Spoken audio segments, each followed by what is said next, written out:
우리가 있는 이 말씀의 내용이 27장에 있는 내용인데 우리가 길게 26장까지 쭉 읽으면서 모세의 두 번째 긴 설교에 대해서 우리가 쭉 살펴보았습니다. 그러면서 특별히 12장에서부터 26장에 이르는 이 내용에 우리가 언약서라고 부르는 그 내용들을 우리가 쭉 오랜 시간 살펴왔습니다.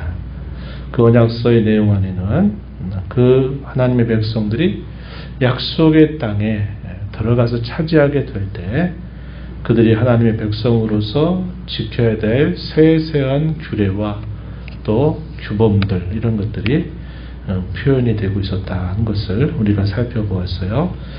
이제 오늘부터 읽어가는 27장 이후의 내용에서는 어떤 내용들이 소개되냐면 하나님께서 이 모압 평지에 있는 이 새로운 세대와 함께 언약을 갱신해가는 그런 내용들이 이제 우리가 27장에서부터 우리가 이제 읽게 될 것입니다.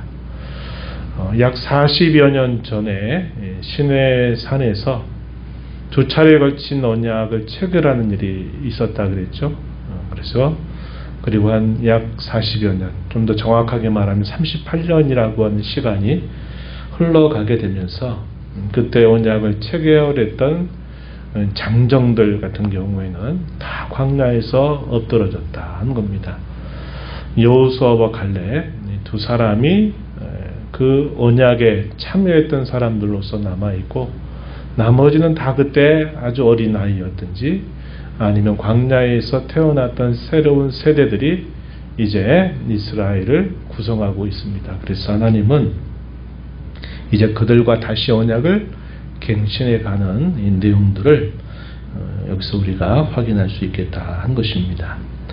오늘 우리가 읽은 이 말씀의 내용에서는 이 언약의 갱신을 준비해가는 모습들이 소개가 됩니다.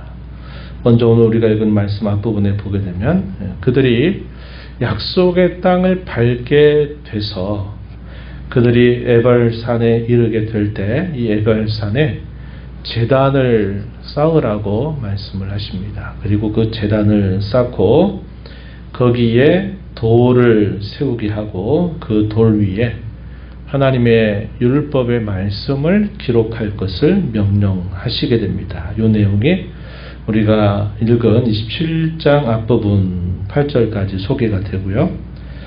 9절부터 그 이하의 쭉 내용에서는 이 에발산에서 그들이 저주를 선포할 때 아멘으로 화답할 것에 대해서 말씀하시는 내용이 소개가 됩니다. 그 내용들을 우리가 함께 살펴보면서 또 우리가 받는 교훈에 대해서 함께 생각해 보도록 하겠습니다. 오늘 보면 1절로 가서 보시면은 이렇게 표현했어요. 내가 오늘 너희에게 명령하는 이 명령을 너희는 다 지킬지니라 이렇게 말씀을 하시고서는 2절에 보면 요단을 건너 여호와께서 내게 주시는 땅에 들어가는 날 큰 돌들을 세우고 석회를 바르라 이렇게 말씀을 하십니다. 요단강을 건너게 되면 이 가나안 7족들이 버티고 있는 그 땅을 그들이 이제 차지해 가게 됩니다. 그래서 그 발을 그들이 디디게 될 때 그들이 먼저 해야 될 일은 들어가는 그날에 큰 돌들을 세우고 그 돌 위에 석회를 바르라고 말씀을 하십니다. 바로 그것이 어디냐면 에발산이 있는 지역입니다. 에발산.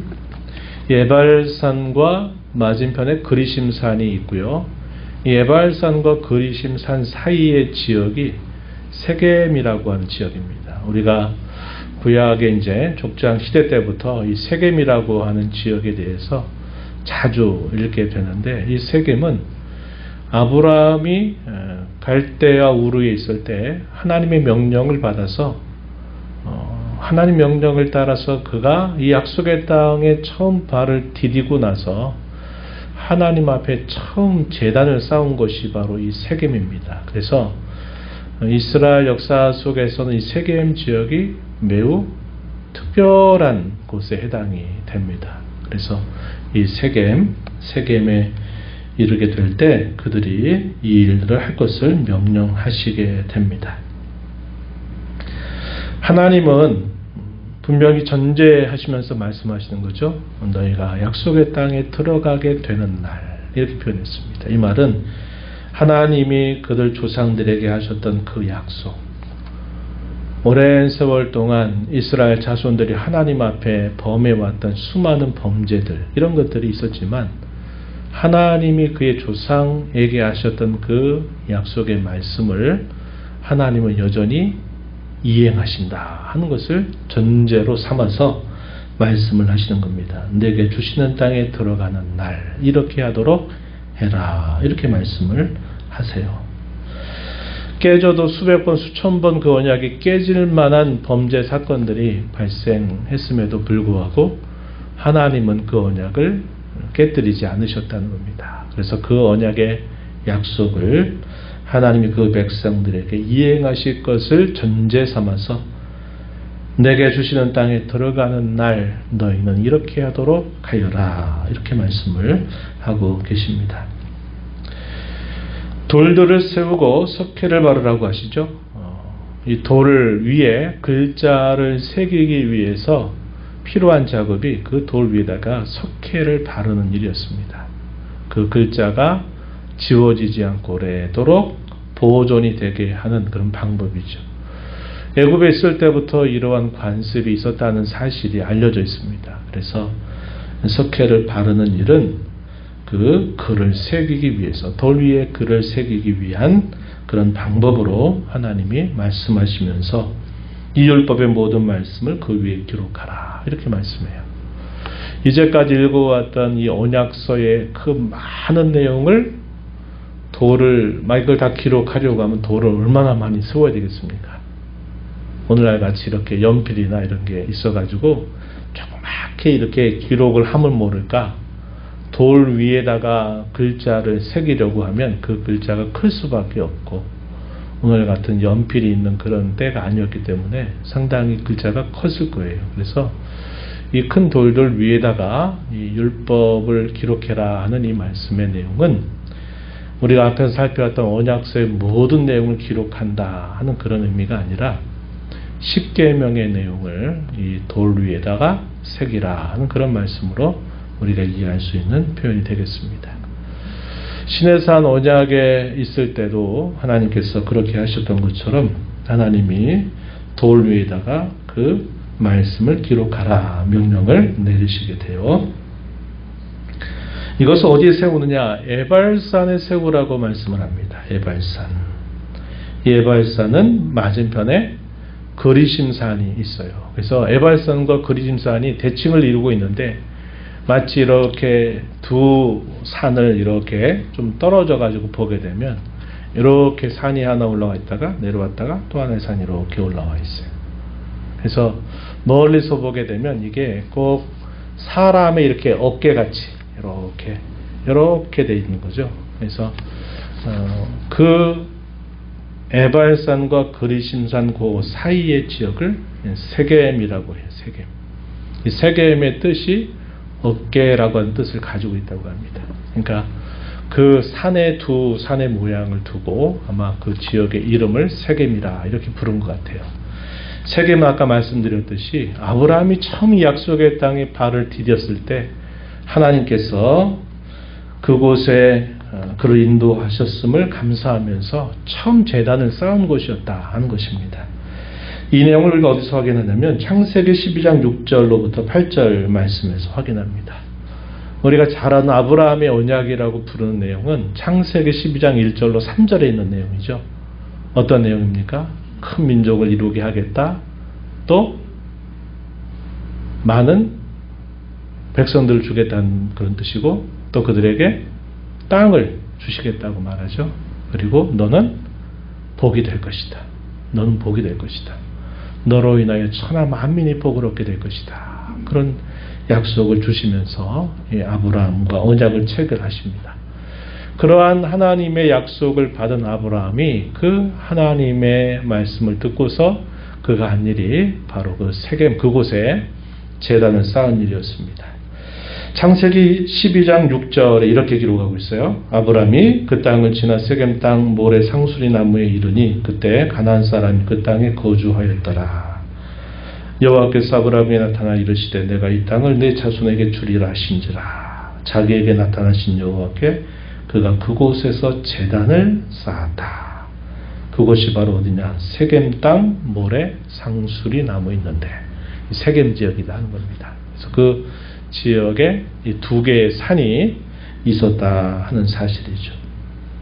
이 내용이 바로 기록이 되어 있고, 그래서 이스라엘의 조상이었던 아브라함이 하나님을 향해서 공적으로 제단 쌓고 경배했던 곳, 어떻게 보면 이스라엘 민족의 첫 신앙이 시작되었던 곳이다, 이렇게 말할 수 있는 곳이 바로 이 세겜 지역에 해당이 됩니다. 그래서 하나님이 왜 다른 많은 지역 중에서 왜 이 세겜 지역에 가까이 있는 이 에발산에다가 큰 돌을 세우고 석회를 바르고 그 위에다가 율법을 기록해라 이렇게 하셨는가 할 때는 이러한 역사적으로 이곳이 대단히 의미가 있는 그런 곳이었기 때문에 아마도 그렇게 하신 것이다. 우리가 추정해 볼 수 있는 부분이죠. 그리고 뭐라고 말씀하냐면 그 쌓은 제단에다가 번제와 화목제를 드리고 여호와 앞에서 즐거워하라 하시는 말씀을 주셨습니다. 그래서 그 제단 위에서 하나님 앞에 제사를 드리는 거죠. 번제와 화목제를 드리라 그럽니다. 번제는 우리가 아는 바와 같이 모든 제물들을 다 태워서 하나님 앞에 향기로운 그 냄새를 올리는 제사 방식이죠. 다 태워서 드리는 거다. 화목제는 일부를 드리되 그 제물을 여호와 하나님 앞에서 이 제사를 드린 사람이 함께 그것을 먹고 즐거워하는 제사가 바로 이 화목 제사입니다. 우리의 어떤 그 상식과 많이 서로 연결되는 부분이죠. 우리가 다른 사람과 함께 만나서 식사하는 자리에서 서로 식사의 교제를 나누면서 함께 기뻐하고 하는 그런 모습처럼 이스라엘이 하나님 백성들이 하나님께 드리는 제사 가운데서 이 화목제는 바로 하나님과 그 백성 사이에 화목이 이루어졌다 하는 것을 즐거워하는 제사가 바로 이 화목의 제물, 화목제다 하는 것입니다. 이것을 드리라고 말씀을 하시죠. 그리고서 그곳에 이 율법의 모든 말씀을 분명하고 정확하게 기록하도록 해라 하는 명령을 내리십니다. 이 일은 하나님께서 이 새로운 세대로 구성된 이스라엘 백성들과 언약을 다시 세우기 위한 중요한 준비의 절차들이었다 하는 것을 우리가 알 수 있는 부분입니다. 그러면서 우리가 읽은 말씀 중에요, 우리가 눈여겨볼 표현이 어디 있냐면 9절 10절의 말씀 한번 보십시오. 9절 10절에 보면 모세와 레위 제사장들이 온 이스라엘에게 말하여 이르되 이스라엘아 잠잠하여 들으라. 오늘 내가 내 하나님 여호와의 백성이 되었으니 그런즉 내 하나님 여호와의 말씀을 청종하여 내가 오늘 내게 명령하는 그 명령과 규례를 행할지니라. 온 이스라엘 백성들에게 들려주시는 말씀, 어떤 말씀입니까? 오늘 너희가 내 하나님 여호와의 백성이 되었다 이렇게 말합니다. 그리고 백성이 되었기 때문에 여호와의 말씀을 청종해서 명령과 규례를 행하라 하는 말씀을 주시는 겁니다. 하나님이 그 백성과 맺으실 그 언약의 내용으로서 아주 핵심적인 내용을 여기 소개하고 있는 것이죠. 그 언약의 내용이 뭡니까? 바로 그것이죠. 하나님이 그들의 하나님이 되신다. 그들은 하나님의 백성이 된다 하는 것이 이 언약의 아주 중요한 내용을 이루고 있습니다. 그러면서 그들을 향해서 오늘 너희가 내 하나님 여호와의 백성이 되었다 이렇게 말합니다. 언약이 체결되는 그런 모습을 나타내죠. 하나님 백성이 되었다. 이미 그렇게 된 사실로 말하고 이어서 그렇게 되었으니 너희가 하나님의 백성으로 살 길은 하나님이 주시는 명령과 규례를 지켜 살아가는 것이다. 이 사실을 알려주고 있습니다. 우리가 여기 이 말씀을 통해서 확인하게 되는 중요한 이치가 있어요. 그게 뭐냐면 신분과 정체성의 변화라는 겁니다. 그들이 하나님의 백성이 되었다. 오늘 너희가 나의 백성이 되었다. 이렇게 하는 이 말은 하나님께서 그들의 신분을 바꿔주신 사건에 해당이 되죠. 그리고 여호와의 백성이 되었으니 너희가 명령과 규례를 지켜 행하라 하는 것은 그들의 변화된 신분과 정체성에 맞게 그들이 새로운 삶을 살아갈 것을 하나님 명령하신다는 겁니다. 이것이 고대 근동에 있는 여러 종교들이나 오늘날도 우리 주변에 있는 많은 종교와 우리가 섬기는 우리 기독교와의 근본적인 차이를 보여주고 있어요. 대개 일반적인 종교는 네가 열심히 노력하고 네가 열심히 내 신을 잘 믿고 수련하고 너를 단련하고 너를 절제하고 해서 내가 이렇게 하면 이렇게 된다. 이러한 형식을 취하고 있다는 겁니다. 그러나 구약시대 때부터 여호와 종교, 오늘날의 기독교는 그렇게 되는 종교가 아니다 이 말이에요. 하나님이 먼저 우리를 그의 자녀 혹은 그의 백성으로 삼으시고 나서 너희가 이제 그 백성 자녀의 신분에 걸맞도록 이제부터 살아가야 된다는 것을 말씀하는 겁니다. 과거를 묻지 않겠다 이 말이에요. 과거에 네가 어떻게 살았든지 내가 어떠했든지 내가 과거를 묻지 않는다. 내가 너를 많은 사람 중에 택해서 나의 자녀로 삼았다. 이제부터다. 그 자녀된 신분에 걸맞게 살아가는 것은 곧 하나님의 말씀을 청종하는 데 있다. 이 사실을 가르쳐주고 있는 것입니다. 이것이 근본적인 차이라는 거죠. 오늘날 우리도 마찬가지입니다. 우리가 열심히 하나님 예배하고 봉사하고 잘 섬겨서 그리스도인이 되는 것이 아니라 하나님이 우리를 그리스도인으로 삼으셨기 때문에 우리가 예배와 봉사와 우리의 삶 속에서 이웃을 사랑하고 하나님의 뜻을 펼쳐가는 삶을 살아야 된다. 이것이 우리의 종교가 가르치는 우리 성도의 삶의 윤리다 하는 것을 우리가 확인할 수 있게 됩니다.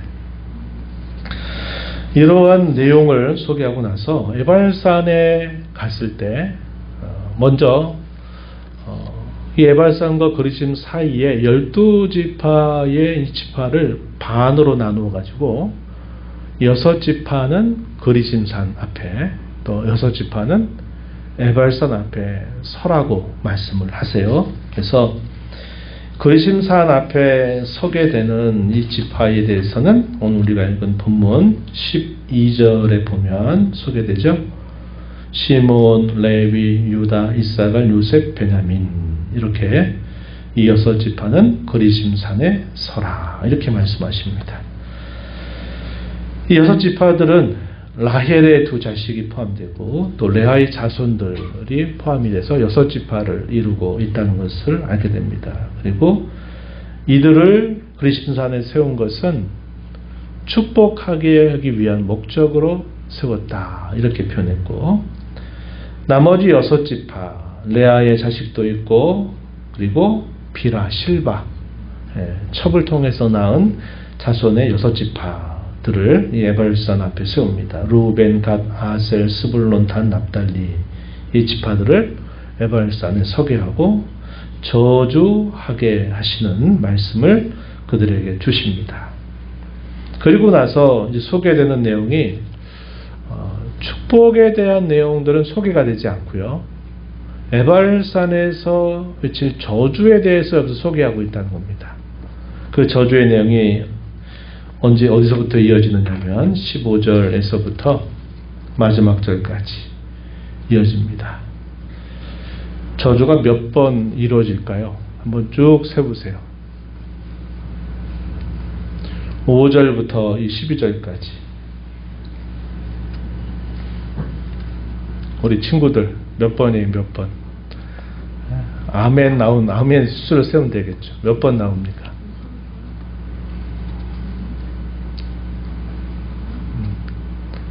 저주할 것이요? 그러면 백성들은 뭐하라? 아멘 하라. 이렇게 됐어요. 12번이 나와요. 12번이. 12번의 저주를 선언하면 백성들은 아멘으로 화답할 것을 명령하는 내용들이 소개가 됩니다. 왜 축복에 대한 말씀들은 없을까요? 이어서 이제 우리가 28장에 가면 그 유명한 장에 해당이 되죠. 신명기 28장. 어떤 내용이 소개됩니까? 복과 저주에 대한 선포가 길게 이어지죠. 복에 대해서 크게 내용적으로 6가지 복에 대해서 소개가 되고, 또 이어서 저주에 대한 내용이 12가지, 6가지 정도 내용이 소개가 됩니다. 그래서 이 복과 저주에 대한 기록이 신명기 28장. 시내산에서 언약을 체결할 때는 그 내용이 어디에 기록이 되냐면 레위기에 기록이 됩니다. 레위기 26장인가 거기에 기록이 돼요.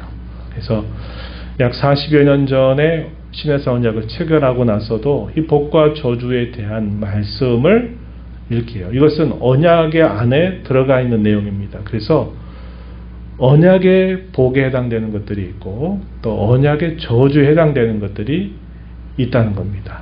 그리고 이렇게 시내산 언약을 체결한 지 약 38년이 지나고 난 다음에 모압 평지에 있는 이스라엘 자손들과 또다시 언약을 세우는데 이걸 모압 언약이라고 해요. 이 모압 언약에서도 역시 복과 저주에 대한 말씀이 소개가 되고 있다는 겁니다. 우리가 그 내용은 이제 다음번에 살펴보는데, 우선적으로 그러한 일이 있기 전에 에발산에서의 12가지 저주에 대한 내용들이 소개가 돼요. 이 내용들은 우리가 앞에서 살펴봤던 내용들이 요약적으로 기록되고 있는 부분입니다.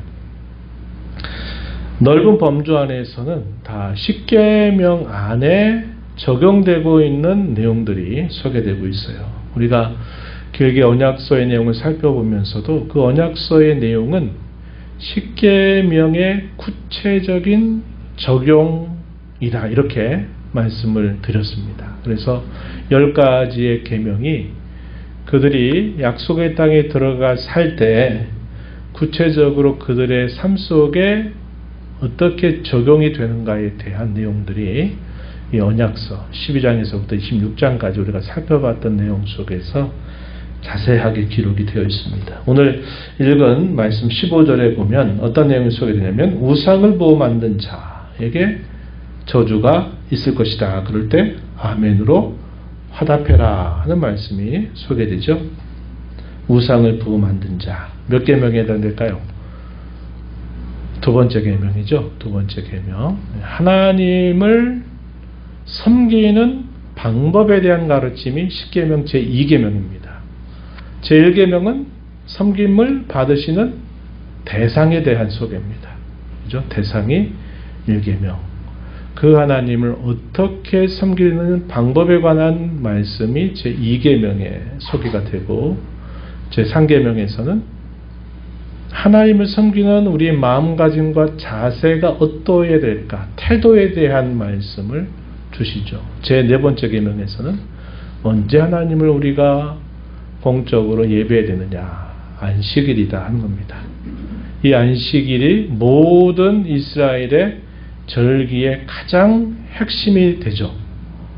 그 안식일을 중심으로 해서 이것이 한 달이 될 때 월상, 첫날 드리는 예배가 있고, 또 이것이 1년으로 환산되기도 하고, 또 1년 중에 전반기, 상반기 해가지고 이스라엘 백성들이 지켜야 될 규례들이 소개가 되고 있어요.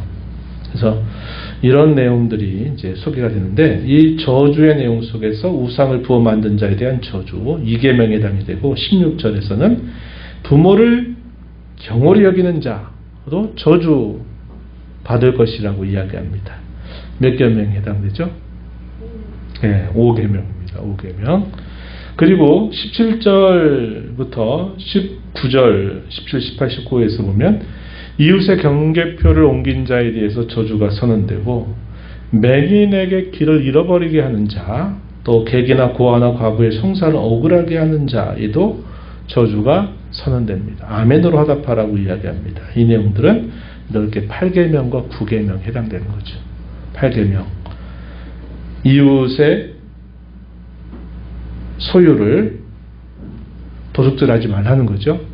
9계명은 거짓말 하지 말라, 거짓 증언을 하지 말라 하는 그 내용 안에 포함되고 있는 부분들이고, 20절부터 23절 계모와 동침하는 자, 짐승과 교합하는 자, 그의 자매와 동침하는 자, 장모와 동침하는 자, 이 모든 이 규례들은 제 7계명, 간음하지 말라라고 하는 계명의 적용의 예들이 되겠습니다. 또 24절과 25절에 보면 이웃을 암살하는 자, 무죄한 자를 죽이려고 뇌물을 받는 자, 이런 경우는 살인하지 말라는 제6계명의 적용들이 됩니다. 그래서 이 12가지의 이런 계명들은 10계명과 관계된 이러한 죄를 범하게 될 때 그에 대해서 저주를 받을 것이다 라고 말하면 백성들은 아멘으로 응답하라 하는 말씀을 주시게 됩니다. 그리고 마지막 26절은 종합적으로 이렇게 표현되어 있어요. 26절에 보면 이 율법의 말씀을 실행하지 아니한 자는 저주를 받을 것이라 할 것이요 모든 백성은 아멘 할지니라 이렇게 말합니다. 앞에서는 하나하나씩 쭉 말하면서 저주를 받을 것이다 아멘해라 그러더니 마지막에서는 이 율법의 말씀을 실행하지 않는 자가 저주를 받을 것이다, 백성들은 아멘으로 화답해라 이렇게 하나님이 말씀을 주고 계십니다. 이러한 내용들을 통해서 우리가 확인하게 되는 중요한 요점이 있어요. 그게 뭐냐면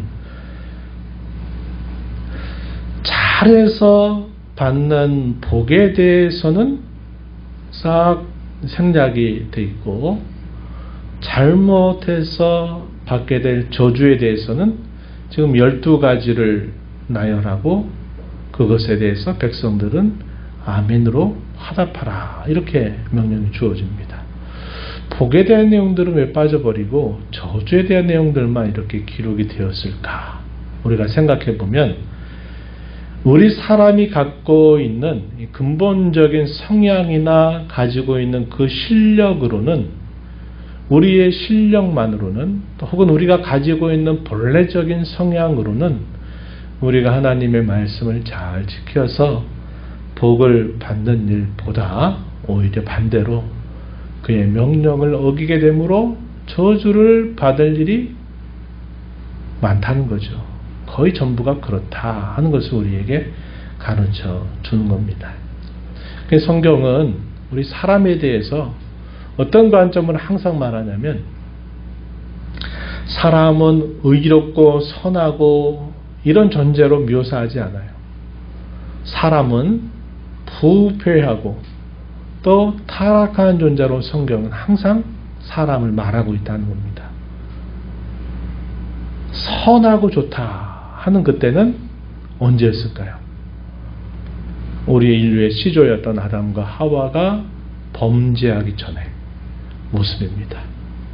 그때의 모습에서는 선했다 이렇게 묘사가 되지만, 이렇게 범죄하고 타락하고 에덴동산을 쫓겨나고 난 이후로부터는 성경은 사람에 대해서 그의 실력을 인정하거나 그들이 본성적으로 선하다 이렇게 말하지 않아요. 항상 태어나서부터 악으로 기울어져 있다, 그들의 의지가 타락해 있다라는 존재로 성경은 사람을 묘사하고 있다는 겁니다.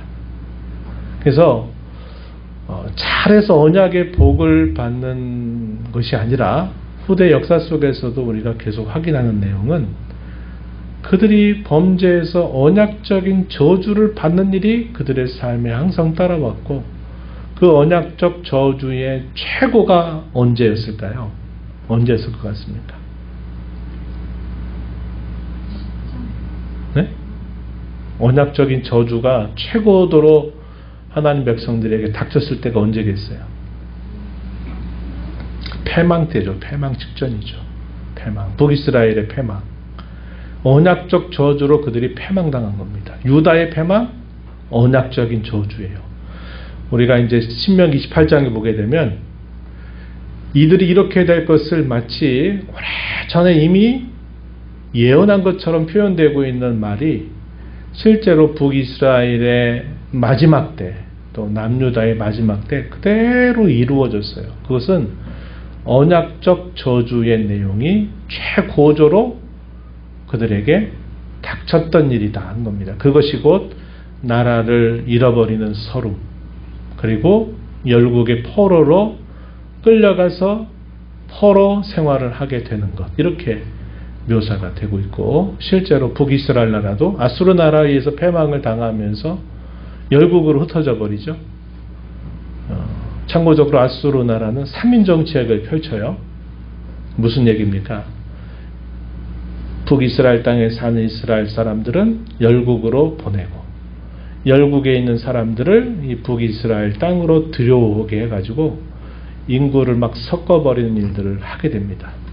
이게 이제 3인 정책이라고 하는데, 이런 정책을 펼치고, 유다 같은 경우도 3번에 걸친 바벨론 침공에 의해서 결국은 포위당해서 패망을 당하게 되는 이 일들도 역시 언약적 저주에 해당되는 내용들이다 하는 겁니다. 그런 면에서 우리가 왜 이 저주에 대한 말씀이 이렇게 소개될까 할 때는 우리의 본성적인 타락, 우리가 본래 가지고 있는 우리의 실력이나 본성으로는 우리가 하나님 말씀 잘 지켜서 복을 받는 그런 백성이 되는 게 아니라 도리어 말씀을 어김으로 말미암아 저주를 받을 수밖에 없는 그런 인생이다 하는 것을 보여주고 있다 하는 것입니다. 훗날의 바울 사도는요, 오늘 이 말씀을 인용했어요. 오늘 우리가 읽은 27장 26절 말씀을 인용해가지고 뭘 얘기하냐면, 갈라디아서 3장 10절 말씀에 소개됩니다. 이게 중요한 성경 구절인데요. 이렇게 말해요. 물은 율법 행위에 속한 자들은 저주 아래에 있나니, 기록된 바 누구든지 율법책에 기록된 대로 모든 일을 항상 행하지 아니하는 자는 저주 아래에 있는 자라 하였습니다. 율법의 행위에 속한 자들은 누구든지 저주 아래에 있다고 바울 사도가 말합니다. 그럼 여기에는 예외될 자가 아무도 없다는 거예요. 모든 인류가 다 율법의 행위에 따르면 다 저주 아래에 있는 사람들이다, 이렇게 말하는 겁니다. 그러면서 인용했던 말씀, 기록된 바 누구든지 율법책에 기록된 대로 모든 일을 항상 하지 않는 자가 저주 아래에 있다. 이 말이 우리가 읽은 본문 신명기 27장 26절 말씀을 그대로 인용해서 바울 사도가 이야기한 겁니다.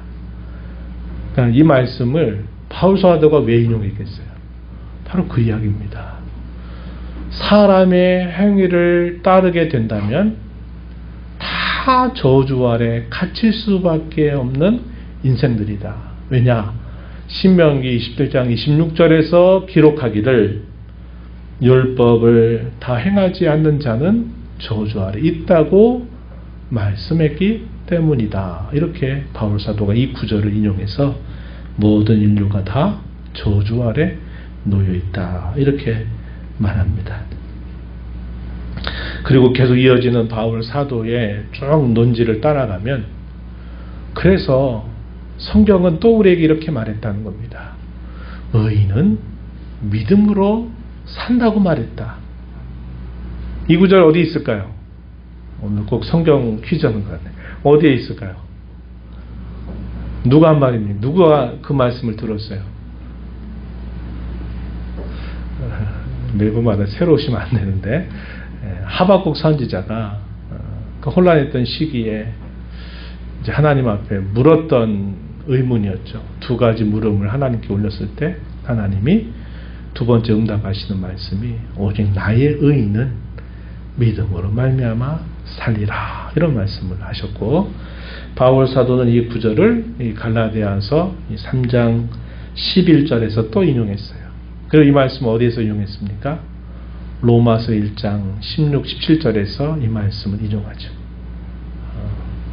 복음에는 하나님의 의가 나타나서 믿음으로 믿음에 이르게 하나니 기록된 바 오직 의인은 믿음으로 말미암아 살리라 함과 같다 할 때도 역시 이 하박국 2장 4절에 있는 이 말씀을 인용합니다. 그리고 또 인용하는 말씀 13절 가면요, 여러분들 꼭 이 구절을 읽어보면 좋겠어요. 갈라디아 3장 13절에서 바울 사도가 이어서 또 뭐라고 말하냐면, 그리스도께서 우리를 위하여 저주를 받은 바 되셔서 율법의 저주에서 우리를 속량하셨다, 이렇게 말합니다. 이게 복음의 핵심적인 내용이죠. 모든 인류가 그의 실력으로는 다 저주 아래 있다 하는 사실이고, 그런데 하나님은 이미 구약시대 때부터 의인은 믿음으로 살리라고 말씀하셨다. 그리고 그리스도께서 율법의 모든 저주를 그리스도께서 다 값을 지불하고 속량하셨다, 이렇게 말합니다. 그때도 어떤 말씀을 인용하냐면 신명기에 제시됐던 말씀을 인용하는데, 신명기 21장 23절 말씀에 어떤 말씀이냐면,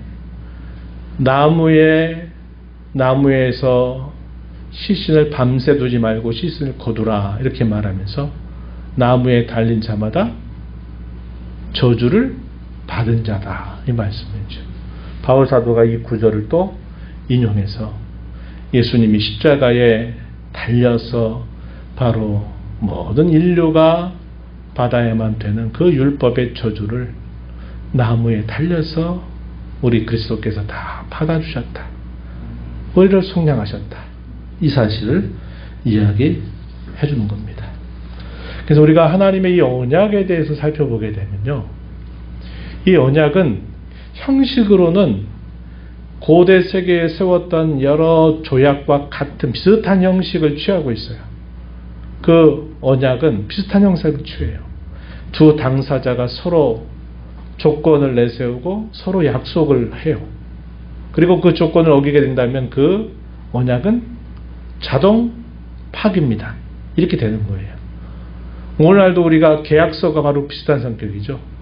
계약서가 뭡니까? 쌍방 간에 어떤 약속을 하고 그 약속을 이행하겠다고 하는 거고, 그걸 이행하지 못할 때 내가 법적인 책임을 지겠다 하는 것이 이 계약 안에 내용으로 담겨 있죠. 그 형식은 고대 근동 국가들 사이에 체결되는 다양한 이런 언약 혹은 조약의 형태를 취하고 있어요. 하나님이 자기 백성과 세우신 언약도 비슷한 형식을 취하고 있지만 그 내용으로 들어가면 어떠하냐? 하나님이 주도권을 가지시고 그 언약을 반드시 이행하시겠다 하는 성격을 내용으로 담고 있어요. 이걸 뭐라고 그러냐면 편무적 언약이다, 이렇게 말해요. 편무. 무슨 말입니까? 한쪽 편에서 의무를 짊어지겠다 하는 것을 편무라고 말해요. 쌍방이 책임을 져야 되는 것이 조약이나 언약의 기본적인 형식이지만, 형식은 그렇게 취하는 듯 보이지만 내용으로 들어가면 하나님은 자신 스스로가 세운 그 언약을 하나님이 이행하시겠다 하는 내용을 담고 있다는 겁니다. 그래서 아까 제가 초두에 그 말씀드렸죠. 이스라엘 백성들이 지금 모압 평지에 있는데 이미 약속의 땅에 들어가게 되면 너희가 이렇게 해라 하는 말은 하나님이 그들을 그렇게 해주겠다 하는 것을 이미 전제하고 있다고 이야기했어요.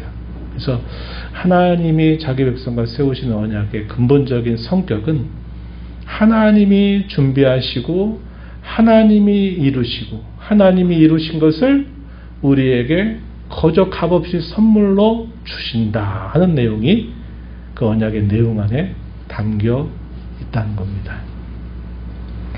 그래서 우리가 하나님의 언약의 백성이 됐다 하는 이것은 하나님의 놀라운 은혜로 주어진 선물이라고 하는 것을 우리가 알게 된다고 하는 겁니다.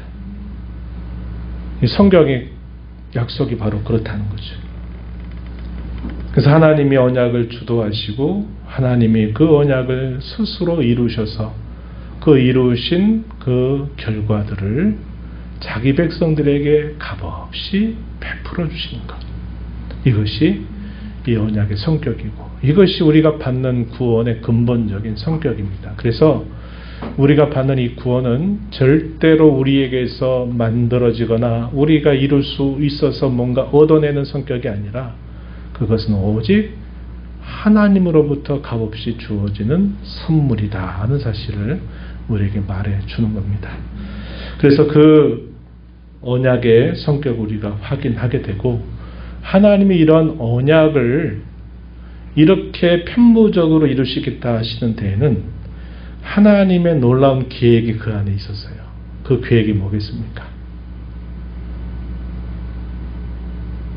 언약의 중보자이신 예수님이 우리가 범죄함으로 받아야 될 모든 율법의 저주를 우리가 받아야 되는데 내가 그 저주를 받고 영원한 형벌에 빠지는 것이 아니라 나를 대신해서 그리스도께서 그 율법의 모든 저주를 대신 받아 주셔서 우리에게는 그 율법의 저주가 미치지 않도록 우리를 그의 날개 아래 그의 은혜의 품 안에 우리를 품어 주시기 때문에 우리가 이러한 은혜를 값없이 받게 된다는 겁니다. 그래서 그리스도의 놀라운 희생이 전제되고 있다는 거예요. 구약시대 때 하나님의 백성들이 그렇게 수없이 언약을 파괴하고 하나님을 반역함에도 불구하고 하나님이 왜 그 백성들을 결코 버리지 않고 그들을 계속 붙드시느냐 할 때 거기에는 장차 보내실 메시아 혹은 그리스도께서 그들을 위해서 행하실 그 일이 이미 전제되고 있다고 하는 겁니다. 그래서 그 백성들을 향한 한량없는 긍휼과 자비와 인자를 하나님이 계속 부어주세요. 다음이 없는 샘처럼.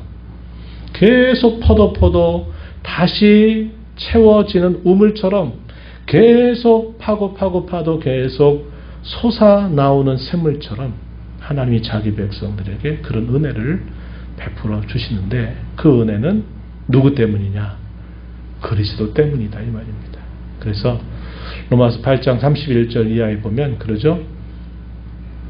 내가 아들까지도 내어주었거늘 내가 무엇을 더 아끼랴 이렇게 하나님이 말씀해요. 하나님이 우리를 위하시면 누가 우리를 대적할 것이고 하나님이 우리를 위하시면 누가 우리를 죄라고 하는 법정 앞에 세워서 우리를 고발하고 송사할 수 있겠냐. 의롭다 하신 그분이 우리 하나님이신데 누가 우리를 불의하다고 말할 수 있겠느냐. 아무리 사탄이 참소하고 아무리 우리의 죄를 끄집어내고 계속 그것을 찔러대도 하나님이 우리를 의롭다 하시는데 누가 우리를 불의하다 할 수 있겠느냐. 이렇게 말하고 있다는 것입니다. 이것이 구약시대 때부터 하나님이 자기 백성들에게 베푸신 한량없는 긍휼의 근거입니다.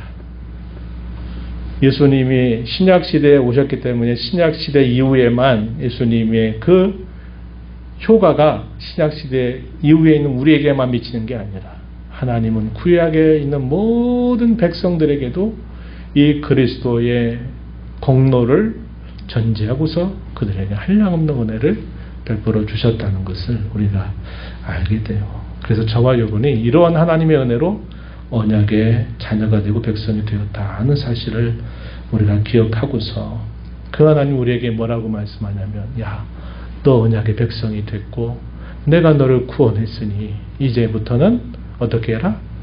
구원받은 자로 살라는 겁니다.